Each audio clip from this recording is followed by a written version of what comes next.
Hello students, good morning. આજનો આપણો topic છે kinds of company. Types of company પૂછે, કાઇન્ડ્સ ઓફ કંપની પૂછે, answer would remain the same. ગઈકાલના સેશનની અંદર આપણે લોકોએ આનો ચાર્ટ ફોર્મ એટલે કે ટાઈપ્સ કેટલા પ્રકારના છે એ જોઈ લીધા હતા. Though I wish to repeat the same thing. આપણે વાત કરી હતી types of company, kinds of company, કંપનીના અલગ અલગ પ્રકાર. Company basically divided into three part: charter company, register company and statutory company.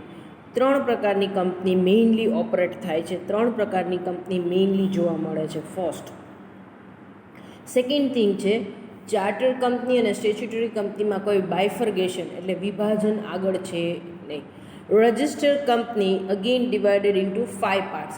એ 5 ભાગમાં રજિસ્ટર કંપની 5 ભાગમાં વહેંચાયેલી છે. 5 પ્રકાર અંદર એના પડે છે. On the basis of liability, as I said yesterday, on the basis એટલે ને આધારે. On the basis of liability જવાબદારીને આધારે. On the basis of number of member સભ્ય સંખ્યાને આધારે. On the basis of place જગ્યાના આધારે. On the basis of control એટલે કે અંકુશના આધારે. અને અન્ય કઈ કંપનીઓ છે એની વાત કરવામાં આવે છે. Clear? So register company again divided into 5 part: on the basis of liability, on the basis of number of member, on the basis of place, on the basis of control and others. હવે next, on the basis of liabilities જવાબદારીના આધારે. On the basis of liability, company again divided into 3 parts: limited liability, unlimited liability, company limited by guarantee. એટલે કે જવાબદારીને આધારે company 3 ભાગમાં વહેંચાયેલી છે. Limited liability એટલે કે મર્યાદિત જવાબદારીવાળી, અનલિમિટેડ લાયબિલિટી અમર્યાદિત જવાબદારીવાળી company, and company limited by guarantee એટલે કે બાહેંધરીવાળી company. On the basis of number of member સભ્ય સંખ્યાને આધારે. On the basis of number of member, company again divided into 2 parts: either it operates as a private company or a public company. Clear? સો અહીંયા શું કહે છે, સભ્ય સંખ્યાને આધારિત અગેન કંપની 2 ભાગમાં વહેંચાયેલી છે. સભ્ય સંખ્યાને આધારિત કંપની 2 ભાગમાં વહેંચાયેલી છે. એક તો એ પ્રાઇવેટ કંપની એટલે કે ખાનગી કંપની, અને second one that is the public company એટલે કે જાહેર કંપની. ખાનગી કંપની અને જાહેર company. Third, on the basis of place જગ્યાને આધારે. On the basis of place company divide into 2 part: domestic company and international company. Domestic એટલે રાષ્ટ્રીય. ક્લિયર? સો ડોમેસ્ટિક કંપની એટલે રાષ્ટ્રીય કંપની અને ઇન્ટરનેશનલ કંપની એટલે આંતરરાષ્ટ્રીય કંપની. ક્લિયર? સો જગ્યાના આધારે કંપની 2 ભાગમાં વહેંચાયેલી છે: રાષ્ટ્રીય કંપની એન્ડ આંતરરાષ્ટ્રીય company. On the basis of control એટલે કે અંકુશને આધારિત. On the basis of control company basically divide into 2 part. આમ જોવા જાઓ તો 4 પાર્ટ છે, પણ આમ સાથે બે કોમ્બિનેશન્સમાં લીધા છે એટલે આપણે 2 ભાગમાં કહીશું. Clear? So on the basis of control અંકુશને આધારિત કંપની 2 ભાગમાં વહેંચાયેલી છે: government company and non government company. સરકારી અને બિન સરકારી કંપની.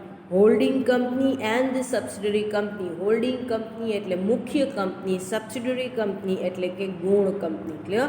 સો અંકુશને આધારે કંપની 2 ભાગમાં વહેંચાયેલી છે: સરકારી કંપની, બિન સરકારી કંપની અને મુખ્ય કંપની અને ગૌણ કંપની. હોલ્ડિંગ કંપની એટલે મુખ્ય કંપની, સબસિડરી કંપની એટલે ગૌણ કંપની. ક્લિયર? અધર્સ અન્ય તો કહે કે એની અંદર આવી જશે licensed company, one man company and the multinational company. Licence company એનું તો કોઈ ટ્રાન્સલેશન છે નહીં, એટલે કે લાઇસન્સ્ડ કંપની જ કહેવામાં આવશે. વન મેન કંપની એક વ્યક્તિ દ્વારા ચાલતી કંપની, એન્ડ મલ્ટીનેશનલ કંપની જેને બહુરાષ્ટ્રીય કંપની તરીકે ઓળખવામાં આવે છે. સો આ ક્વેશ્ચનનો આન્સર તમારે લખવો હશે તો you have two remember the titles. આનો તમારે આન્સર જો તમને ટાઈપ્સ ઓફ કંપની કે કાઇન્ડ્સ ઓફ કંપની પૂછાય તો આવા કેસની અંદર તમારે આ બધા જ ટાઇટલ યાદ રાખવા પડશે.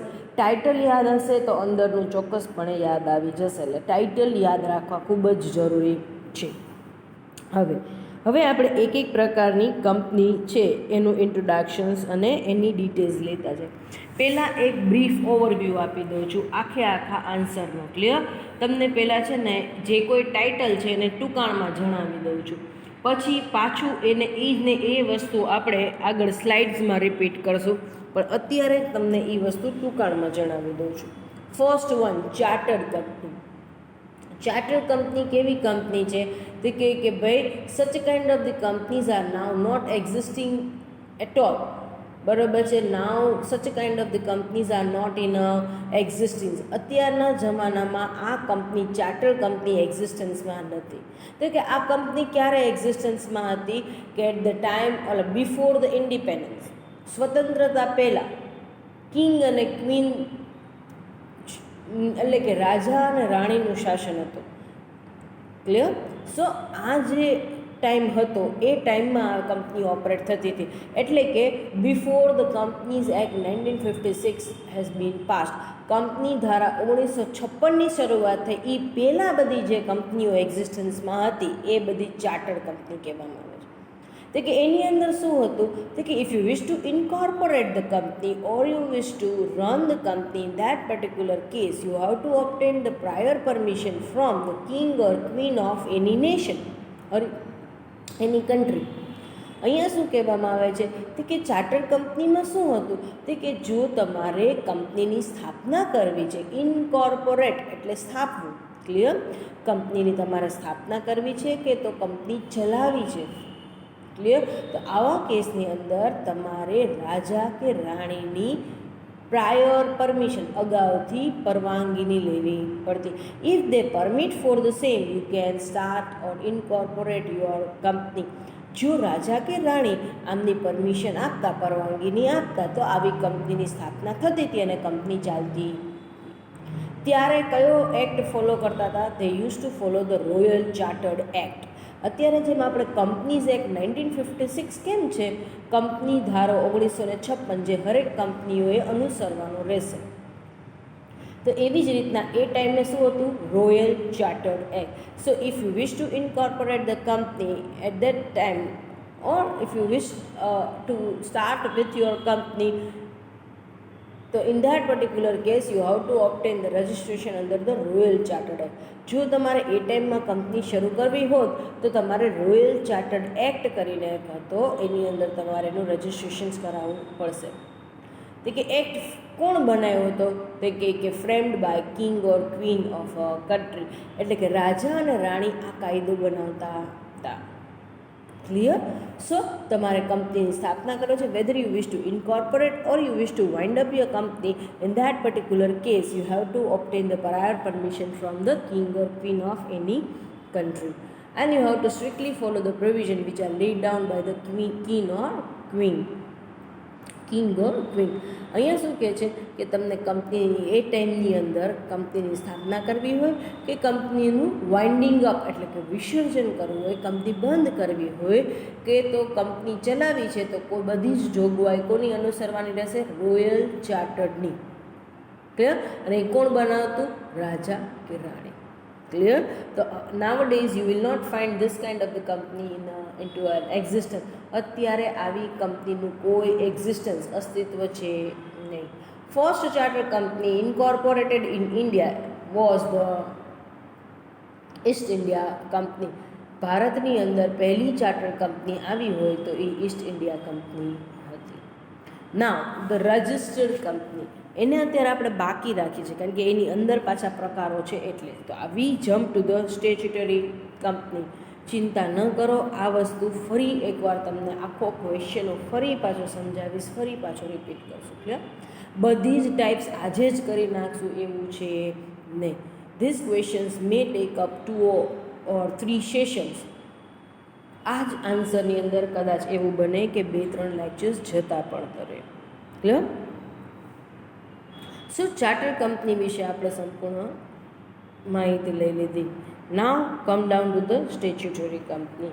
હવે આવી કંપનીઓ કેવી કંપની કહેવામાં આવે છે? Which is run by either the state government or central government. આ કંપનીઓ ગવર્મેન્ટ દ્વારા ચાલે છે. આ કંપનીઓ such companies will not obtain the registrations under the Companies Act 1956. That means Companies Act 1956 is not applicable, strictly applicable to the statutory company. Company ધારો 1956 આને લાગુ પડતો નથી. They required to obtain the registration under the special act passed by parliament. આવી કંપનીએ registration એટલે કે નોંધણી, આ જે સ્ટેચ્યુટરી કંપની છે એ લોકોએ પોતાની કંપનીની નોંધણી કેવી રીતના કરાવવાની હોય છે કે એની કંપનીની નોંધણી એ લોકોએ special act passed by parliament છે એને એક સ્પેશિયલ એક્ટ પાસ કરેલો છે એની અંદર આની નોંધણી કરવાની હોય છે. Strictly companies act is not applicable. Company ધારો 1956 છે એ આને અનુસરવાનું હોતો નથી. They require to prepare their accounts and everything, and they require to submit it to the Auditor General of India. That means their accounts are audited by AGI. Clear? એનો મતલબ શું છે કે એ લોકોના બુક્સ ઓફ અકાઉન્ટ છે એ લોકોએ prepare કરવાના હોય છે. કોઈ પર્સનલ ઓડિટર કે સીએના અકાઉન્ટ્સ જોશે નહીં. સ્ટેચ્યુટરી કંપનીના અકાઉન્ટ્સ ક્યાં જશે? એજી ઓફિસમાં, ઓડિટર જનરલ ઓફ ઇન્ડિયા ત્યાં જશે. એ લોકોને બુક્સ ઓફ અકાઉન્ટ પ્રિપેર કરવાના હશે એ ત્યાં જશે. Clear? If they wish to bring any kind of the changes in the structure of the company, then they require to follow the rules and regulations which are laid down by the government. એટલે કે આવી કંપનીએ કોઈ પણ એના structure એટલે કે માળખાની અંદર ફેરફાર કરવો છે તો આવા કેસની અંદર માળખાની અંદર ફેરફાર શક્ય છે, પણ ગવર્મેન્ટ જે મુજબ ચેન્જ કરે એ મુજબ એને કરવાનો રહેશે. ક્લિયર? સો આ કંપની છે such companies will not operate surely for motive of profit. આ જે સ્ટેચ્યુટરી કંપની છે ફક્ત ને ફક્ત નફાના હેતુથી ચાલુ થતી નથી, but there intention is two સર્વ ધ પીપલ.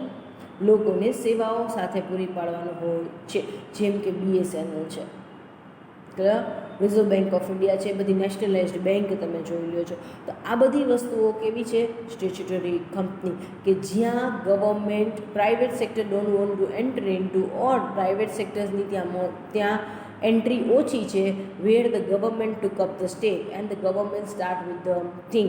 જ્યાં પ્રાઇવેટ સેક્ટરની ગવર્મેન્ટ મોનોપોલી નથી થવા દેતા, પ્રાઇવેટ સેક્ટર્સ બહુ એન્ટર નથી થતા, ત્યાં ગવર્મેન્ટ એન્ટર થાય છે. ગવર્મેન્ટ એના હેન્ડમાં મેનેજમેન્ટ લઈ લે છે, ગવર્મેન્ટ એ કંપનીઓ ચલાવે છે, જેથી કરીને દે કેન સર્વ ધ કોમન પીપલ. ઇવન નાનામાં નાના વ્યક્તિને પણ ઈ સર્વિસ પૂરી પડે.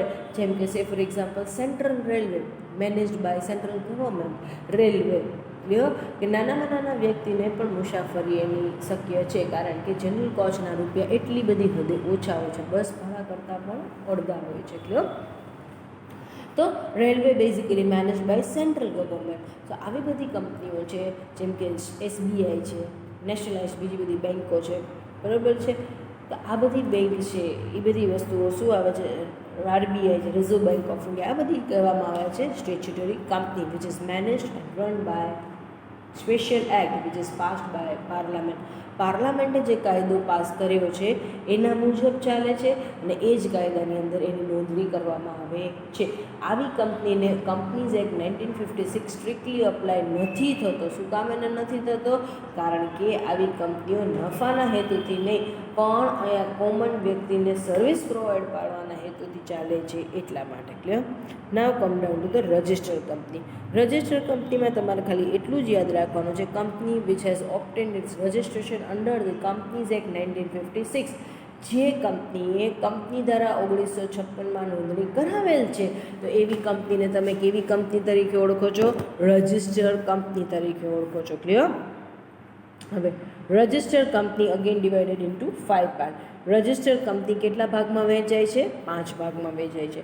First, on the basis of liability, જવાબદારીને આધારિત. ક્લિયર? સો જવાબદારીને આધારિત કંપની પાછી 3 ભાગમાં વહેંચાય છે. Limited liability, the name is self suggest. Limited liability એટલે કે મર્યાદિત જવાબદારી. નામ ઉપરથી જ ખબર પડી જાય છે કે અહીં Here the liability of the member is limited. That means it is liability is a predetermined, it's a fixed one. અહીંયા નામ ઉપરથી જ તમને ખબર પડી જાય છે મર્યાદિત જવાબદારીવાળી. સો આવી કંપનીઓ કેવી હશે? મર્યાદિત જવાબદારીવાળી હશે. એનો મતલબ શું છે કે અહીંયા સભ્યોની જવાબદારી ખૂબ જ મર્યાદિત હશે. ક્લિયર? અહીંયા સભ્યોની જવાબદારી કેવી હશે? મર્યાદિત હશે, અગાઉથી નક્કી કરેલી હશે. ક્લિયર? જેટલી રોકાણ કરશે એટલી જ એની જવાબદારી. So liability is limited up to the number of the share held by the particular member or up to the amount of investment. એટલે કે સભ્યોની જવાબદારી આની અંદર કેટલી રહેશે? Up to the amount paid on a share, unpaid on a share. જેટલા share ઉપર ચૂકવવાના બાકી છે એટલી જ જવાબદારી રહેશે. Up to the amount of investment, જેટલું રોકાણ શેરમાં કરેલું છે એટલી જ જવાબદારી રહેશે, અન્ય કોઈ જવાબદારી આવતી નથી. અનલિમિટેડ લાયબિલિટી, અમર્યાદિત જવાબદારી. અમર્યાદિત જવાબદારી નામ ઉપરથી જ ખબર છે. Here the liability of the member is not predetermined, it is not fixed. અહીંયા સભ્યોની જવાબદારી અગાઉથી નક્કી કરેલી હોતી નથી, સભ્યોની જવાબદારી ફિક્સ હોતી નથી. Here they are responsible four unlimited dues. અહીંયા એ લોકો અમર્યાદિત દેવા ચૂકવવા માટે અહીંયા જવાબદાર બને છે.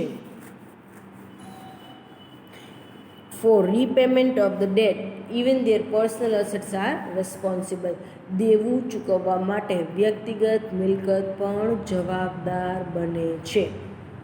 Now company limited by guarantee એટલે કે બાહેંધરીવાળી કંપની. કંપની લિમિટેડ બાય ગેરંટી એની અંદર આવશે કે ભાઈ અહીંયા કંપની છે એમાં બાહેંધરી આપવામાં આવે છે. The name it self suggest કાંઈક ગેરંટીની વાત કરવામાં આવે છે. Here the liability of the members are limited up to the amount of guarantee given by the particular member. સભ્યોની જવાબદારી અહીંયા કેટલી મર્યાદિત હશે? તો કે સભ્યોની જવાબદારીની મર્યાદા ચોક્કસ છે. કેટલી? તો કે જેટલી રકમની બાહેંધરી એ લોકોએ આપેલી છે એટલી જ એમની જવાબદારી રહેશે, બીજી કોઈ જવાબદારી એ લોકોની છે નહીં. So liability is quite limited one, limited up to the amount of guarantee given by a particular member. જે તે સભ્યોએ જે તે અહીંયા બાહેંધરી રકમની આપી હશે એટલી જ જવાબદારી રહેશે. So in the case of loss or in the case of winding up of the company, members' responsibility is limited up to the amount of guarantee mentioned in the memorandum of association. Memorandum of એસોસિએશનનો મતલબ છે આવેદનપત્ર. એટલે કે એવું કહેવામાં આવે છે કાલ સવારે કંપનીનું વિસર્જન થશે તો આવા કેસની અંદર સભ્યોની જવાબદારી મર્યાદિત રહેશે. કેટલી મર્યાદિત રહેશે? તો કે જેટલી રકમની બાહેંધરી આવેદનપત્રની અંદર જવાબદારીના કલમની અંદર દર્શાવેલી છે એટલી જ રહેશે. So whatever the guarantee or the responsibility or the liability that they have mentioned under the liability clause of memorandum of association, up to that amount they are responsible. Beyond such amount they are not responsible to repay the dues. Clear? Such companies will not operate with the motive of profit. આવી company છે ગેરંટીવાળી બાહેંધરીવાળી company છે એ નફાના હેતુથી નહીં, but they operate with the promotion of the social cultural and the scientific activity. સામાજિક, cultural અને scientific activity promote કરવા માટે આ બધી કંપનીઓ સ્ટાર્ટ કરવામાં આવે છે. Say for example Gymkhana club, Rajpath club, Karnavati club. So આ બધી કંપનીઓ કેવી હોય છે કે they basically start its a business start its company with the motive of promoting the social, cultural activity and the scientific activities. Clear? So આ બધી વસ્તુઓને શું કહેવામાં આવે છે? Company limited by guarantee. તમને ખબર હોય તો તમે 11-12માં બિન નાણાકીય સંસ્થા છે એના તમે લોકોએ અકાઉન્ટ્સ બનાવ્યા હોય, where you basically mention the subscription, લવાજમ બનાવતા, ઇન્કમ અને એક્સપેન્ડિચર અકાઉન્ટ બનાવતા. ક્લિયર? તો એની વાત છે જ્યાં તમારે લોકોએ નફો નથી કમાવાનો, પણ here intention behind the incorporation is to promote the social, cultural and the scientific activities. Clear? અહીંયા સ્થાપના પાછળનો હેતુ નફા કમાવાનો નથી હોતો, પણ સોશિયલ, કલ્ચરલ અને સાયન્ટિફિક એક્ટિવિટી પ્રમોટ કરવા માટેનો હોય છે. સચ a company may issue the share capital or may not issue a share in a market. આવી કંપની શેર બહાર પાડે પણ છે અને શેર બહાર પાડતી પણ નથી. નેક્સ્ટ છે on the basis of number of member. સભ્ય સંખ્યાને આધારિત કંપનીનું વિભાજન. On the basis of number of member, company is divided into two parts, private company and public company. સભ્ય સંખ્યાના આધારિત કંપની બે ભાગમાં વહેંચાયેલી છે, ખાનગી કંપની એન્ડ જાહેર company. First, private company. Private કંપનીની અંદર શું છે કે ભાઈ, if you wish to incorporate the company, then in that particular case minimum 2 members required or maximum you can extend the membership up to 50. ખાનગી કંપનીની સ્થાપના કરવી હોય તો ઓછામાં ઓછા 2 સભ્યો હશે તો જ સ્થાપના થશે, અને મહત્તમ કેટલા સભ્યો જોશે? 50. Clear? So if you wish to incorporate the private company, in that particular case minimum number of member required is 2, maximum you can extend the membership up to 50. ખાનગી કંપનીની તમારે સ્થાપના કરવી હશે તો આવા કેસની અંદર ઓછામાં ઓછા 2 સભ્યોથી ચાલુ થઈ શકશે અને વધારેમાં વધારે તમે 50 સભ્યો સુધી સંખ્યા વધારી શકશો. In case of a public કંપનીની વાત આવે તો in case of a public company you can have a minimum member 7 and you can extend a membership up to unlimited. That means there is no, as such, no restriction on the number of membership. અહીંયા શું કહે છે, જો તમારે જાહેર કંપનીની શરૂઆત કરવી છે તો ઓછામાં ઓછા 7 સભ્યો જોશે. 7 સભ્યોથી તમે જાહેર કંપનીની શરૂઆત કરી શકો છો. મહત્તમ સભ્યો સંખ્યા ઉપર કોઈ નિયંત્રણ લાદેલ નથી. એઝ સચ નો રિસ્ટ્રિક્શન. રિસ્ટ્રિક્શનનો મતલબ શું થશે? નિયંત્રણ.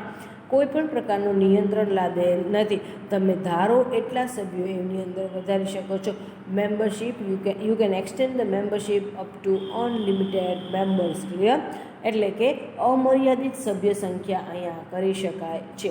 સો સભ્ય સંખ્યાને આધારિત હોય કંપનીનું વિભાજન તો એને પ્રાઇવેટ કંપની મિનિમમ 2 સભ્યો જોશે, મેક્ઝિમમ 50 સુધી કરી શકશો, સભ્યો વધારી શકાશે. પબ્લિકની અંદર મિનિમમ 7 સભ્યો હશે તો જ પબ્લિક કંપની સ્ટાર્ટ થશે અને maximum unlimited number of member જોશે. ક્લિયર? સો આજે આપણે 2 મેજર પોઈન્ટ જોયા છે. એક તો આપણે લોકોએ જોયું છે ટાઈપ્સ ઓફ કંપનીની અંદર એક બાયફર્ગેશન જોયું. Main 3 types of companies are there. Mainly 3 પ્રકારની કંપની જોઈ લીધી, charter company, register company and the statutory company. પછી રજિસ્ટર કંપનીની અંદર આપણે 2 બાયફર્ગેશન જોયા. On the basis of liability, સભ્ય સંખ્યાને આધારિત, on the basis of liability એટલે કે જવાબદારીને આધારિત કંપનીનું બાયફર્ગેશન. એમાં 3 જોઈ, limited liability, unlimited liability and guarantee. Company limited with guarantee. અને on the basis of number of મેમ્બર્સમાં આપણે 2 જોયું, private company and public company. So hereby we are completing our sessions today, and in the next sessions we will further see the bifurcations of the company, that is on the basis of place, control and others. આ આપણે જોઈ લઈશું. પછી again તમને સ્લાઇડમાં એક કંપનીના કી points હું લખી દઈશ, એટલે એ કી પોઈન્ટ્સ તમારે એક્ઝામ ટાઈમે વાંચી લેવાના રહેશે તો પણ તમને આ વસ્તુ યાદ આવી જશે. એ કી પોઈન્ટ્સ બી ફરી પાછા આપણે એક્સપ્લેન કરશું. So this particular questions may take 2 or 3 sessions. આ એક જ ક્વેશ્ચન્સની અંદર કદાચ આપણા 2 થી 3 લેક્ચર્સ જશે. Clear? So hereby we are completing our today's session. Thank you so much.